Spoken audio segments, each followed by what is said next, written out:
നമ്മുടെ ചാനൽ കണ്ടുകൊണ്ടിരിക്കുന്ന എല്ലാവർക്കും നമസ്കാരം. നമ്മൾ കഴിഞ്ഞ ഇത്രയും ദിവസമായിട്ട് വൈക്കിങ്സ് എന്നുള്ളൊരു ബ്രഹ്മാണ്ഡമായിട്ടുള്ളൊരു വെബ് സീരീസ് ആണ് കണ്ടുകൊണ്ടിരിക്കുന്നത്. കഴിഞ്ഞ എപ്പിസോഡിൽ റാഗ്നറിനെതിരായിട്ട് റോളോ യുദ്ധം ചെയ്തത് കാരണം കൊണ്ട് റോളോയിനെ ഇപ്പോൾ എല്ലാവരും ഒതുക്കപ്പെട്ടിരിക്കുകയാണ്. റോളോ ഇപ്പോൾ മാറ്റി നിർത്തപ്പെട്ടിരിക്കുകയാണ് തനിച്ചിട്ട്. പിന്നെ അതിനുശേഷം പ്രിൻസസ് ആസ്ലോഗ് കാത്തഘട്ടിൽ വന്നത് കാരണം കൊണ്ട് റാഗ്നർ അവളെ കൂടെ തന്നെ നിർത്തിയത് കാരണം കൊണ്ട് ലഗാത്തയ്ക്ക് ദേഷ്യം വന്ന് ലഗാത്തയും ബിയാണും കാത്തഘട്ട് തന്നെ വിട്ടുപോകും. ഇവിടെ വെച്ച് കഴിഞ്ഞ എപ്പിസോഡ് കഴിയുന്നു. Vikings season 2 episode 2 invasion. Lagertha പോയതിനു ശേഷം 4 വർഷങ്ങൾക്ക് ശേഷം കാത്തഘട്ടിൽ റാഗ്നറിനും പ്രിൻസസ് ആസ്ലോഗിനും 2 ആൺകുട്ടികൾ ജനിച്ചു. അത് മാത്രമല്ലാതെ പ്രിൻസസ് ആസ്ലോഗ് പിന്നെയും പ്രഗ്നന്റ് ആയിട്ടിരിക്കുകയാണ്. ആദ്യത്തെ മോന്റെ പേര് ദുബെ, രണ്ടാമത്തെ മോന്റെ പേര് വിൻസെന്റ്. എല്ലാവരും ഇപ്പോൾ ഏളിന്റെ ഹാളിൽ കാത്തിരിക്കുകയാണ്. ഫ്ലോക്കി ഇപ്പോൾ വരും. അദ്ദേഹത്തിന്റെ പരുക്കുകളൊക്കെ മാറി. അവിടെ തന്നെ ട്രോസ്റ്റിൻ, ഹിൽഗ, എത്തലിസ്റ്റൻ, സിഗി ഇവരെല്ലാവരും ഉണ്ട്. ഈ കഴിഞ്ഞ 4 വർഷമായിട്ട് നമ്മുടെ നോർത്ത് മാൻസ് എവിടെയും തന്നെ റൈഡിന് പോയിട്ടില്ല. എന്താണെന്ന് വെച്ചാൽ ഇവരുടെ കയ്യിൽ ബോട്ടൊന്നുമില്ല. അത് മാത്രമല്ലാതെ ആ മാരകമായിട്ടുള്ള രോഗം കാത്തഘട്ട് മൊത്തം പകർന്നല്ലോ. അതൊക്കെ മാറാനായിട്ട് തന്നെ കുറേ സമയമെടുത്തു. ഇപ്പോൾ റാഗ്നർ വന്ന് ഇങ്ങനെ പറയും, നിങ്ങൾക്കെല്ലാവർക്കും അറിയാം കാലം കുറേയായി നമ്മൾ ഒരു കാര്യത്തിന് വേണ്ടി തയ്യാറായിക്കൊണ്ടിരിക്കുകയാണ്. പുതിയ കപ്പലുകളൊക്കെ പണിയാനായി. ആ മാരകമായിട്ടുള്ള പകർച്ചരോഗം നമ്മുടെ കുറേ ജനങ്ങളെ ജീവൻ ഒടുക്കി. പകരം നമുക്ക് പുതിയ ചെറുപ്പക്കാരെ തന്നിരുന്നു. ഇപ്പം നമ്മൾ തയ്യാറാണ്. ഈ സമ്മറിൽ നമ്മൾ വീണ്ടും വെസ്റ്റിലോട്ട് പോകുന്നു, ഒരിക്കൽ കൂടെ ഇംഗ്ലണ്ടിലേക്ക്. കഴിഞ്ഞ തവണ നമുക്ക് ആ മണ്ണ് ഒത്തിരി സമ്പത്തുകൾ തന്നു. പക്ഷേ ഈ തവണ നമ്മൾ പോകുന്നത് ഒറ്റയ്ക്കായിരിക്കില്ല. കിങ് ഹോറിക്കും ജോൾബോഗും നമുക്കൊപ്പം വരുന്നുണ്ട്. ചിലപ്പോൾ കഴിഞ്ഞ തവണത്തെ പോലെ പെട്ടെന്ന് തിരിച്ചറിയാൻ സാധിക്കില്ല. കുറച്ചു കാലം ആ മണ്ണിൽ തന്നെ താമസിക്കേണ്ടി വരും, ചിലപ്പോൾ വിന്റർ വരെയും. പക്ഷെ ഒരു കാര്യം ഞാൻ പറയാം, എപ്പോഴത്തേക്കാളും നന്നായിരിക്കും ഈ തവണ. ലോകം മാറിക്കൊണ്ടിരിക്കുകയാണ്, അതിനൊപ്പം നമ്മളും മാറണം. എല്ലാവരുടെയും നല്ലതിനു വേണ്ടി നമ്മൾ ഒരുമിച്ച് നിൽക്കാമെന്ന് പറഞ്ഞ് എല്ലാവരും കൂടി ഇങ്ങനെ ഭക്ഷണം കഴിക്കും. ഇപ്പം അവിടെ നിൽക്കുന്ന സിഗി ഇതെല്ലാം കേട്ടിട്ട് അവിടെ നിന്ന് അങ്ങനെ വീട്ടിൽ പോകും. അവളുടെ വീടിന് പുറത്ത് തന്നെ മഞ്ഞത്ത് നന്നായിട്ട് കുടിച്ചിട്ട് അതിൻ്റെ ലഹരിയിൽ ഇങ്ങനെ കിടക്കുകയാണ്. ആരാണെന്ന് വെച്ചാൽ റോളോയുടെ മേലെ ഒരു ബക്കറ്റിൽ നിന്ന് തണുപ്പുള്ള വെള്ളം എടുത്തൊഴിക്കും. ഇവിടെ ഏളിൻ്റെ ഹാളിൽ ഇവർക്ക് വേണ്ടി ജോലിയൊക്കെ ചെയ്യാനായിട്ടൊരു പെണ്ണുണ്ടാവും. അവളിങ്ങനെ റാഗ്നറിന് ഭക്ഷണമൊക്കെ വിളമ്പി കൊടുക്കും. അപ്പോൾ റാഗ്നർ അവളെ നോക്കിയിട്ട് നിന്റെ പേരെന്താണ്, എവിടെയാണ് നിന്റെ വീഡിയോ എന്ന് ചോദിക്കും. ഹിൽഡ എന്നാണ് എൻ്റെ പേര്, അപ്സലിൽ നിന്നാണ് വരുന്നത് എന്ന് പറയും. റാഗ്നർ ഇങ്ങനെയൊക്കെ ചോദിക്കുന്നത് ആസ്ലോഗ് കാണാം. എന്നിട്ട് ആസ്ലോഗ് അവളെ വിളിച്ചിട്ട് ഇങ്ങനെ ചോദിക്കും, നിനക്ക് എത്ര വയസ്സായെന്ന് ചോദിക്കും. അപ്പം എനിക്ക് അറിയില്ല എന്ന് പറയും. അപ്പം എന്തായാലും പ്രായപൂർത്തിയായിട്ടുണ്ടാവുമല്ലോ, ആരുടെ മുന്നിലാണ് നിൽക്കുന്നതെന്നുള്ള ഓർമ്മ എപ്പോഴും വേണം എന്ന് പറഞ്ഞ് അവളെ ഇങ്ങനെ വാൺ ചെയ്യും. പക്ഷേ എന്നാലും കുറച്ചു നേരം കഴിഞ്ഞ് റാഗ്നർ എന്ത് ചെയ്യുന്ന വെച്ചാൽ ആ വേലക്കാരിയായിട്ടുള്ള പെണ്ണിൻ്റെ കൂടെ ഇരുന്ന് നല്ല സന്തോഷത്തിൽ ഇരുന്ന് ഇങ്ങനെ സംസാരിച്ചു കൊണ്ടിരിക്കും. ഇത് കണ്ട് പ്രിൻസസ് ആസ്ലോഗിനാണെങ്കിൽ ദേഷ്യം വന്നിട്ട് അങ്ങനെ പോകും. ഇത് കാരണം കൊണ്ട് റാഗ്നറും പ്രിൻസസ് ആസ്ലോഗിൻ്റെ പിന്നാലെ തന്നെ പോകും. എന്നിട്ട് പറയും, നീ എന്താണ് എപ്പോഴത്തെയും പോലെ അല്ലാതെ ഇന്ന് വിചിത്രമായിട്ട് കാണിക്കുന്നത്? ഒരു ഗർഭിണിയായിട്ടുള്ള സ്ത്രീ എപ്പോഴും അവളുടെ ഭർത്താവിൻ്റെ കൂടെ ഇരിക്കണമെന്ന് ആഗ്രഹിക്കുന്നത് വിചിത്രപരമായിട്ടുള്ള കാര്യമാണോ? നിങ്ങൾ എപ്പോഴും ഇതുപോലുള്ള അടിമ പെണ്ണുങ്ങളുടെ കൂടെയൊക്കെ സമയം ചെലവഴിക്കുന്നത് എനിക്ക് അപമാനം ഉണ്ടാക്കും എന്ന് പറയും. ഹേ ഇല്ല, ഇനിയൊന്നും അങ്ങനെയൊന്നും ഉണ്ടാവില്ല എന്ന് പറഞ്ഞ് റാഗ്നർ എന്തൊക്കെയോ പറഞ്ഞ് അവളെ എങ്ങനെ സമാധാനിപ്പിക്കും. ഞാൻ നിങ്ങളുടെ ഒരു മകനെ കൂടെ പ്രസവിക്കും. അവൻ എൻ്റെ വയറ്റിൽ കിടന്ന് മറിയുന്നത് തൊട്ടു നോക്കിയാൽ നിങ്ങൾക്ക് അറിയാൻ കഴിയും. ഞാനൊരു കാര്യം പറയട്ടെ, നിങ്ങൾ എപ്പോഴും എന്നോടുള്ളൊരു പുച്ഛ മനോഭാവം കാരണം കൊണ്ട് നമ്മുടെ മകൻ ജനിക്കുമ്പോൾ അവൻ്റെ കണ്ണിൽ എൻ്റെ അച്ഛൻ കൊന്ന ഡ്രാഗൺ ഫിഫ സ്പെറ്ററിൻ്റെ കണ്ണുപോലെ ഉണ്ടാവുമെന്ന് പറയും. അടുത്ത ദിവസം രാവിലെ ഇതെല്ലാം കേട്ട് റാഗ്നറിൻ്റെ മനസ്സൊക്കെ എന്തോ പോലായിട്ട് സീറിനെ പോയി കാണും. ഈ സീർ ആരാണെന്ന് എല്ലാവർക്കും അറിയുമെന്ന് വിചാരിക്കുന്നു. ഈ ഭാവി കാര്യങ്ങളൊക്കെ പ്രവചിക്കുന്ന ഒരാളാണ് സീർ. അപ്പം അദ്ദേഹം ചോദിക്കും, എന്താണ് നിനക്ക് വേണ്ടത്? നിങ്ങൾ ഇത്രയും നേടിയിട്ടും തൃപ്തിയായില്ലയോ റാഗ്നർ? എന്തെല്ലാം നീ നേടിയെന്നും പോരാ എന്നാണോ?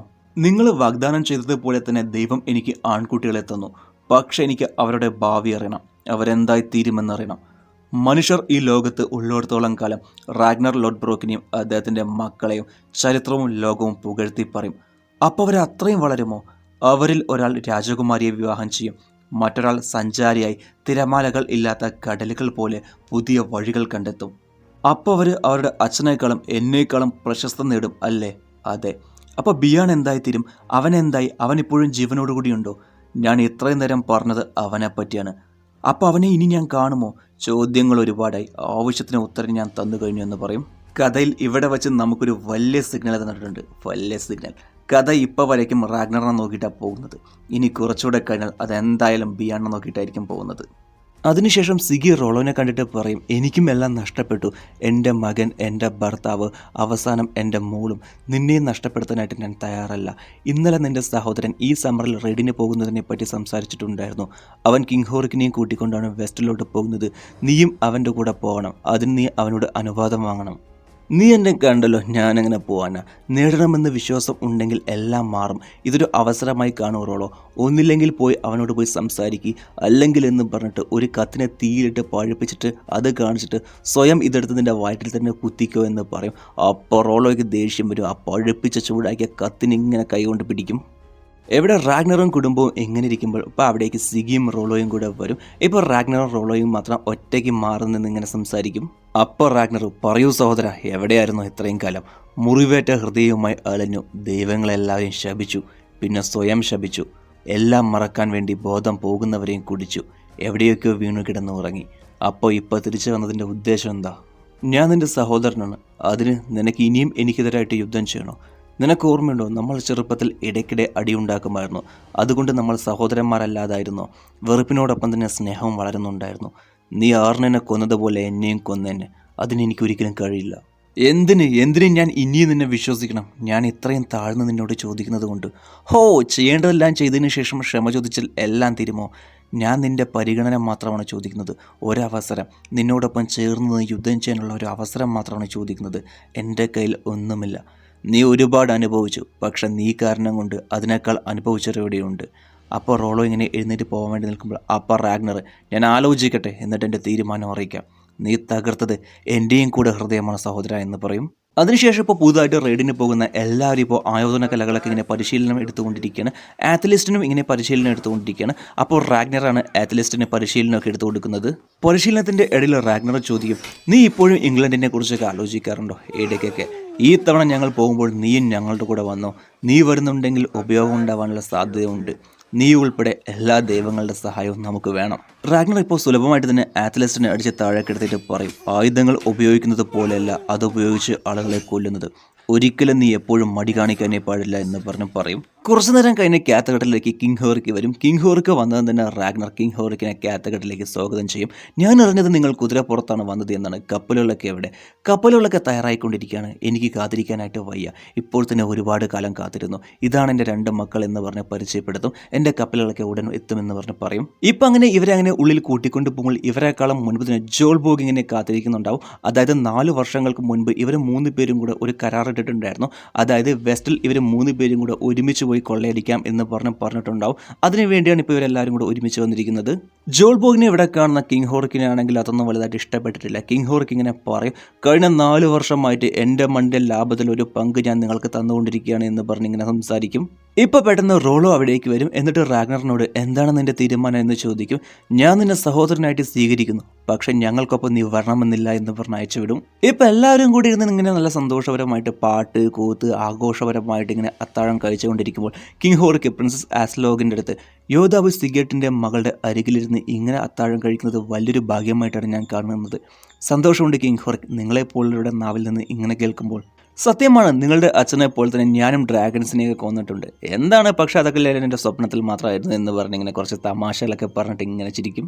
റാഗ്നർ കിങ് ഹോറിക്കിൻ്റെ മക്കളോട് നിങ്ങൾക്കിപ്പോൾ എത്ര വയസ്സായെന്ന് ചോദിക്കും. ഒരാൾക്ക് 17ഉം 18ഉം ആയെന്ന് പറയും. ഇതാണോ നിങ്ങളുടെ ആദ്യ യാത്ര? അതെ, യുദ്ധത്തിന് വേണ്ടി ഞങ്ങളുടെ കഴിവ് തെളിയിക്കാൻ ഞങ്ങൾ കാത്തിരിക്കുകയാണ്. എനിക്കെൻ്റെ അച്ഛൻ്റെ അഭിമാനമാവണം. നിങ്ങളുടെ പ്രായത്തിൽ എനിക്കൊരു മകനുണ്ട്, എന്നിട്ടെവിടെ? ഞങ്ങളെ പരിചയപ്പെട്ടില്ലല്ലോ. ഇപ്പോൾ റാഗ്നറിൻ്റെ മുഖം എന്തോ പോലാകും. എനിക്കറിയില്ല ഇപ്പോൾ അവൻ എവിടെയാണെന്ന്. അതായത് നമ്മുടെ ബിയാൻ ഇപ്പോൾ എവിടെയാണ് ഉള്ളത് എന്ന് പോലും റാഗ്നറിന് അറിയില്ല. ശരി, അതൊക്കെ എന്തോ ആയിക്കോട്ടെ എന്ന് പറഞ്ഞ് നിങ്ങൾ കുടിക്കുമെന്ന് പറയും. ഇപ്പോൾ റാഗ്നറിൻ്റെ അടുത്ത് കിങ് ഹോറിക്ക്, ഞാനൊരു തീരുമാനം എടുത്തിട്ടുണ്ട്. ജോൾ ബോഗ് നമുക്കൊപ്പം ഈ യാത്രയിൽ വേണ്ട. പെട്ടെന്ന് എന്ത് പറ്റി? നമ്മളിതുപോലെ കരാറ് ചെയ്തതല്ലേ? നീ എന്തുകൊണ്ടാണ് നിൻ്റെ സഹോദരനെ ഈ യാത്രയിൽ നിനക്കൊപ്പം കൂട്ടാത്തത്? കാരണം നിനക്ക് അവനെ ഇപ്പോഴും പൂർണ്ണമായിട്ട് വിശ്വസിക്കാനായിട്ട് കഴിയില്ല. ജോൾ ബോഗിൻ്റെ കാര്യത്തിൽ എനിക്കും അങ്ങനെയാണ്. എനിക്കവനെ പൂർണ്ണമായിട്ടും വിശ്വസിക്കാൻ കഴിയുന്നില്ല. ഈ തീരുമാനം നീ അവനെ അറിയിക്കണം എന്ന് പറയും. ഇപ്പോൾ റാഗ്നറിൻ്റെ മനസ്സൊക്കെ എന്തോ പോലെ, അയ്യോ ജോൾ ബോഗിനെ ഇങ്ങനെ വിളിച്ചു വരുത്തി അപമാനിച്ച പോലെ ആവുമല്ലോ എന്ന് പറഞ്ഞിങ്ങനെ ആലോചിക്കും. ഇപ്പോൾ അവിടെയുള്ള സിക്കി കിങ് ഹോറിക്കിൻ്റെ മേലെ ഒരു കണ്ണ് വയ്ക്കും. 2 പേരും അങ്ങോട്ടും ഇങ്ങോട്ടും ഇങ്ങനെ മാറി നോക്കും. ഇപ്പം അങ്ങനെ അടുത്ത ദിവസം രാവിലെ കിങ് ഹോറിക്ക് അദ്ദേഹം പറഞ്ഞതുപോലെ തന്നെ കുറേ കപ്പലുകളൊക്കെ കൊണ്ടുവരും.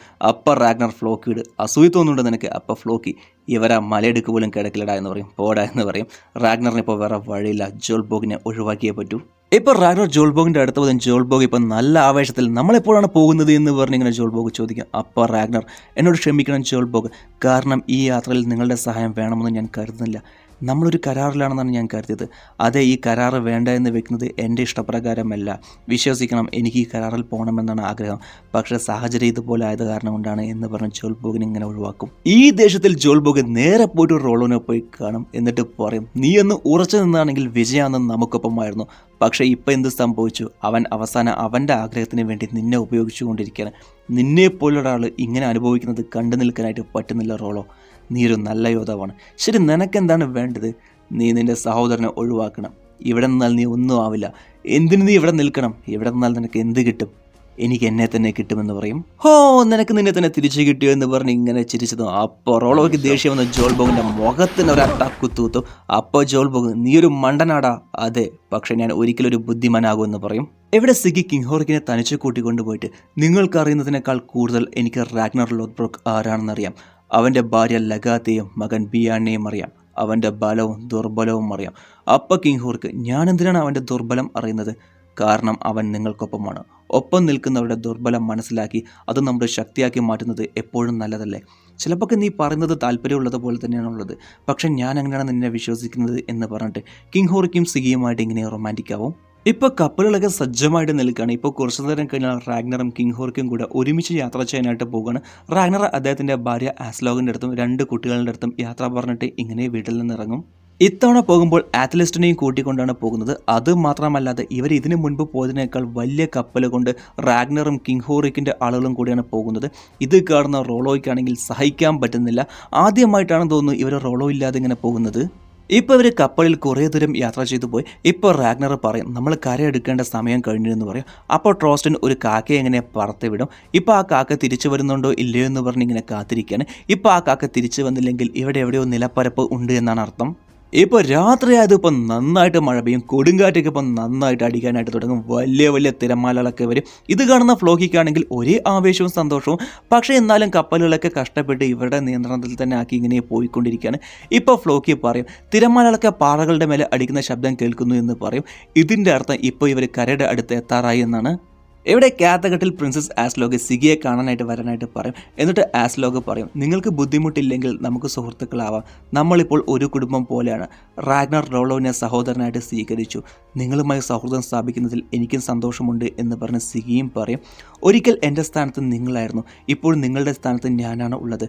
അത് കാരണം കൊണ്ട് നിങ്ങൾക്ക് എൻ്റെ മേലെ ശത്രുതയൊന്നും ഇല്ല എന്ന് തോന്നുന്നു എന്ന് പറഞ്ഞപ്പോൾ രണ്ടുപേരും കൂടെ അങ്ങോട്ടും ഇങ്ങോട്ടും ഇങ്ങനെ സുഹൃത്തുക്കളാവും. അടുത്ത ദിവസം രാവിലെ അതും റാഗ്നറും കിങ്ഹോർക്കും എങ്ങനെയൊക്കെയോ ആ കൊടുങ്കാറ്റും മഴയെല്ലാം കടന്ന് ഇപ്പോൾ കുറേ കപ്പലുകളൊക്കെ അങ്ങോട്ടും ഇങ്ങോട്ടും പിരിഞ്ഞു പോയി. ആ കൊടുങ്കാറ്റ് കാരണം കൊണ്ട് കുറേ കപ്പലുകളൊക്കെ വഴിമാറി പോയിട്ടുണ്ടാവും. ചുറ്റും മഞ്ഞുമൂടിയത് കാരണം കൊണ്ട് അടുത്തുള്ള കപ്പലുകളൊന്നും വ്യക്തമായിട്ട് കാണുന്നില്ല. ഇപ്പോഴും ഇവരുടെ കണ്ണിലും ഒരു നിലപ്പരപ്പും കണ്ടിട്ടില്ല. ഇപ്പോൾ കുറച്ചു നേരം കഴിഞ്ഞ് കിങ്ഹോറിക്കിൻ്റെ മകൻ്റെ കണ്ണിൽ ഒരു നിലപ്പരപ്പ് കാണും. അപ്പോൾ തന്നെ ഇവർ കപ്പലുകളൊക്കെ ആ നിലപ്പരപ്പിൽ ഇങ്ങനെ അടുപ്പിക്കും. എന്നിട്ട് എല്ലാവരും കൂടി ഇങ്ങനെ നടന്നു വരും. ഇവരിങ്ങനെ വരുന്നത് ദൂരത്തിൽ നിന്ന് ആ നാട്ടിലെ ഷിപ്പായി ഒരാൾ കാണും. അപ്പം തന്നെ ആ ഷിപ്പായി കണ്ടതും കുതിരയും കൊണ്ട് അങ്ങനെ ഓടും. റാഗ്നറും കിങ്ഹോറിക്കും എല്ലാവരും കൂടെ കുറച്ചു ദൂരം ഇങ്ങനെ നടന്നു പോകും. വിശ്രമിക്കാനായിട്ട് കാട്ടിനുള്ളിൽ ഒരു സ്ഥലത്ത് ഇങ്ങനെ എല്ലാവരും കൂടി ഇരിക്കും. അപ്പോൾ കിങ്ഹോറിക്കിന് 2 മക്കളുണ്ടല്ലോ. അതിൽ ഒരു മകൻ്റെ പേര് എർലിൻഡർ എന്നാണ്. അവൻ്റെ മേലെ പെട്ടെന്നൊരു അമ്പ് തുളച്ചു കയറും. അതായത് ഇവർ വരുമ്പോൾ തന്നെ ഇവർ വരുന്നതൊക്കെ ഒരു ഷിപ്പായി കണ്ടല്ലോ. ആ ഷിപ്പായി പോയിട്ട് ആ നാട്ടിലെ അധികാരിയോട് പറഞ്ഞിട്ടുണ്ടാവും, ഇപ്പോൾ കുറേ സൈനികരൊക്കെ വരും. പക്ഷെ നമ്മുടെ നോർത്ത് മാൻസ് ആണെങ്കിൽ എങ്ങനെയുള്ള സാഹചര്യമാണെങ്കിലും ശരി യുദ്ധം ചെയ്യാൻ നന്നായിട്ട് അറിയാമല്ലോ. അപ്പം തന്നെ ഷീൽഡ് വാൾ ഉണ്ടാക്കിയിട്ട് വരുന്ന അമ്പുകളിനെയൊക്കെ തടയും. ഏപ്പ കിങ്ഹോറിക്ക് പറയും, എന്തായാലും നമ്മൾ നേരിടണം. നമ്മൾ മരിക്കണോ വേണ്ടോ എന്ന് ദൈവങ്ങൾ മുന്നേ തീരുമാനിച്ചു കഴിഞ്ഞു. ജയിക്കണമെന്ന് വിചാരിച്ചാൽ ഓഡിൻ നമുക്ക് വേണ്ടി വൽഹലയിൽ കാത്തിരിക്കും. ഇത് ഓഡിന് വേണ്ടിയാണ് എന്ന് പറഞ്ഞ് കത്തിയിട്ട് യുദ്ധം തുടങ്ങി. ഇപ്പം നമ്മുടെ ആളുകളാണെങ്കിൽ ശരി, എതിർക്കാൻ വന്ന എല്ലാവരെയും മാരകമായിട്ട് എങ്ങനെയുള്ള സാഹചര്യമാണെങ്കിലും നമ്മുടെ ആളുകൾക്ക് യുദ്ധം ചെയ്യുന്നതിൽ വിത്തക്കാരന്മാരാണല്ലോ.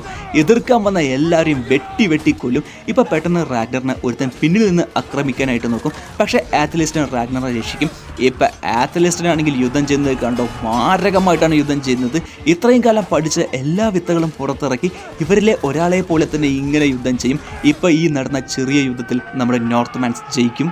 പക്ഷേ കിങ്ഹോറിക്കിൻ്റെ മകൻ വീരമൃത്യുവായി. ഇപ്പോൾ റാഗ്നർ ആത്ലസ്റ്റിൻ്റെ അടുത്ത് വന്നിട്ട്, ഇന്ന് നീ മടിച്ചില്ല, നന്നായിട്ടാണ് യുദ്ധം ചെയ്തത് എന്ന് പറഞ്ഞിട്ട് ഒരു ആംറങ്ങ് കൊടുക്കും. ഇതിൻ്റെ അർത്ഥം ആത്ലസ്റ്റിൻ ഒരു യോദ്ധാവായി എന്നാണ്. ഇപ്പോൾ അവിടെ നടന്ന യുദ്ധത്തിൽ 2 സൈനികരെയും മാത്രം ജീവനോടുകൂടി പിടിച്ച് തടവിലാക്കി വെക്കും. ഇപ്പോൾ അവരുടെ അടുത്തേക്ക് ആത്ലസ്റ്റിനും റാഗ്നറും കൂടെ വരും. എന്നിട്ട് ആത്ലസ്റ്റിൻ ചോദിക്കും, ഈ രാജ്യം കാണുമ്പോൾ നോർത്തംബ്രിയ പോലില്ലല്ലോ, നിങ്ങൾ കിങ് എലയുടെ സൈനികരാണോ? അല്ല. അപ്പോൾ ഈ രാജ്യത്തിൻ്റെ പേരെന്താണ്? ഇത് വെക്സസ് ആണ്. എന്ത് വെക്സസോ? അതെ. അപ്പോൾ നിങ്ങളുടെ കിങ് എഗ്ബത്താണോ? അതെ, കിങ് എഗ്ബത്താണ് ഞങ്ങളുടെ കിങ്. അദ്ദേഹത്തെ പറ്റി കേട്ടിട്ടുണ്ടോ? അതെ, ചിലതൊക്കെ കേട്ടിട്ടുണ്ട്. പക്ഷെ നിങ്ങൾ കേട്ടതിനേക്കാൾ സംഭവങ്ങൾ മുകളിലാണ്. അപ്പോൾ റാഗ്നർ ആത്തലസിനോട് കിങ് എഗ്ബത്തിനെ പറ്റി നീ എന്താണ് കേട്ടത്? അപ്പോൾ 1 മിനിറ്റ് ഇങ്ങനെ സൈലൻ്റ് ആയിട്ട് അവന് നിന്നെ പോലൊരാളാണെന്ന് പറയും. അതിനുശേഷം ഒരു വലിയ കൊട്ടാരത്തിൽ ഒരു കുളത്തിൽ ഒരാളിങ്ങനെ കുളിച്ചുകൊണ്ടിരിക്കുന്നുണ്ടാവും. പെട്ടെന്നൊരു സൈനികൻ വരും. അപ്പം അദ്ദേഹം ചോദിക്കും, ലോകത്തിലെ എന്ത് കണ്ട് ഭയന്നിട്ടാണ് ഈ ഷൂ ഇട്ടുകൊണ്ട് എൻ്റെ കുളിമുറിയിൽ വന്നത്? അപ്പോൾ ആ സൈനികൻ, അങ്ങ് എന്നോട് ക്ഷമിക്കണം, നോർത്തമാൻസ് കുറച്ചുപേര് വെക്സസ് തീരത്ത് വന്നിട്ടുണ്ട്. നമ്മുടെ വലിയ സൈനികരെ അവരെ സുലഭമായിട്ട് തന്നെ പരാജയപ്പെടുത്തി. അവരെവിടെയും എത്തിയിട്ടുണ്ട് എന്ന് പറഞ്ഞിങ്ങനെ താത്തി പറയും. അങ്ങനെയാണെന്ന് വെച്ചാൽ ഇദ്ദേഹമാണ് കിങ് എഗ്ബത്ത്. ഇവിടെ വെച്ച് ഈ എപ്പിസോഡും കഴിയുന്നു. ഈ കിങ് എഗ്ബത്തും റാഗ്നർ ലോത്ബ്രോക്കിനെ പോലെ തന്നെയാണെന്നാണ് പറയുന്നത്. ഇനി ഇദ്ദേഹം എന്താണ് ചെയ്യാൻ പോകുന്നതെന്ന് നമുക്ക് കണ്ടറിയാം. അടുത്ത എപ്പിസോഡ് ഉടൻ വരുന്നതായിരിക്കും.